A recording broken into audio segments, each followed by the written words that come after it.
think, is that you should be a monster. You know, because everyone says, well, you should be harmless, virtuous. You shouldn't do anyone any harm. You should sheath your competitive instinct. You shouldn't try to win. You know, you don't want to be too aggressive. You don't want to be too assertive. You want to take a back seat and all of that. It's like, no.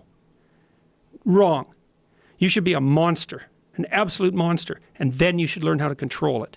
Do you know the expression, it's better to be a warrior in a garden than a gardener in a war? Right, exactly. That's exactly it. Yeah. And that's exactly right. And so when I tell young men that, they think, well, lots of them are competitive. They're low in agreeableness, you know, because that's part of being competitive temperamentally. It's like, is there something wrong with being competitive? There's nothing wrong with it. There's something wrong with cheating. There's something wrong with being a tyrant. There's something wrong with winning unfairly. All of those things are bad. But you don't want people to win? What's the difference between trying to win and striving? You want to eradicate striving? Well, it's the uncomfortable feeling that people associate with losing. When they've personally experienced it, they look at losing as they've been oppressed or they've been hurt. But what they don't understand is that is the motivation for growth. And one of the most beautiful things that I think a young person can get involved in is martial arts, because martial arts teach you that in a way that very few things do. They teach you it in especially jiu-jitsu, because jiu-jitsu is so complex and there's so many possibilities to it that it attracts a lot of really smart people. If you think of jiu-jitsu, you would think of like brutish individuals engaging in this hard martial art. If you go to a real good jiu-jitsu school, you see nerds. Mm-hmm. You see a bunch of like really smart kids that really get obsessed with the possibilities of this physical language.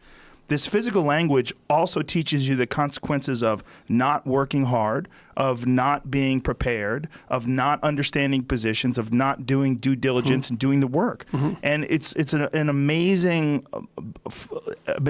scaffolding for developing your life. Well, it also teaches you how to lose. Yes, you know, and that's very important. One definition of a winner is someone who never let losing stop them. Yes. You know, and the idea that a single loss in a competition is somehow a defeat is completely insane. First of all, well, let's say you're a hockey player and you're a good player and you lose the tournament. It's like, well, so what? You played the game. You're increasing your skills. It's like there's always next time. And one of the things that I've also been telling people, informing people about, is the idea that life isn't a game. It's a series of games. And the right ethic is to be the winner of the series of games. And part of that means you have to learn how to be a good loser, because yes. you're not going to win every single game. Well, you also have to embrace those losses as learning experiences. And the people that have never lost are afraid of losing. Mm-hmm. They're afraid of learning. Mm-hmm. You're afraid of that feeling. That terrible feeling that you get from losing is so beneficial. It's aided me in so many ways. Like, it's one of the reasons, and also one of the reasons why I talk so openly about bombing on stage. And I do it with other comedians. Mm-hmm. I always want to tell people, yeah, I'm an established comedian. I've been a comedian for a long time. Let me tell you about like when I was 2 years in or 5 years in or 4 years ago. Like, let me tell you about some horrible moments on stage where it went wrong. Just so you understand, like, those things took me to another place. Because I realized I don't want to ever feel that feeling again.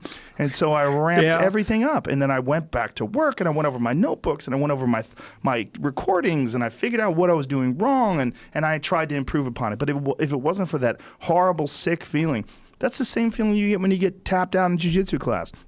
Same feeling you get when you lose a martial arts tournament or anything else. Losing is important. Well, you might also say, like, let's say that you can pick your level of competition in life to some degree. Okay, so let's say you pick a level of competition where you're always winning. It's like, well, all that means is you've picked the wrong level of competition. Yes. Because, you know, like, let's say you're a grandmaster chess player and all you do is play amateurs, and every night you go home and congratulate yourself on what a genius you are because you just stomp these people left, right, and center. It's like, you're not a genius. You're a dimwit. Right. What you should be doing is playing people who are beating you like, well, as much as you can tolerate. Right. So maybe that's 40% of the time. Maybe it's 60% of the time. But that way, because to be a winner, you want to be disciplined. You want to know what you're doing. And then you want to be on the edge where your skills are being developed. And if you're going to be on the edge where your skills are going to be developed, you're at a place where losing is always a possibility. Because otherwise you're not pushing yourself beyond your current capacity. And so one of the things that I've outlined in 12 Rules for Life is a theory of meaning. Because meaning, as far as I'm concerned, the sense of meaningful engagement is the antidote to malevolence and suffering, essentially. Because you want to have a life that's so engaging that you think, despite the fact that I'm limited and that we're mortal and that life is tragedy and there's evil in the world, despite all that, this is worth doing. And I think that there's a technical meaning that genuinely exists, and that's the meaning that you get when you're in a domain where you have some discipline and some skill. So you're laying out your competence and your ability, but you're simultaneously pushing yourself to develop past where you are. That's really engrossing. And what that is doing is expanding your competence. And so life is suffering and betrayal in many senses of the word. But you can adopt a way of traversing through life that is more powerful than the tragedy and the malevolence.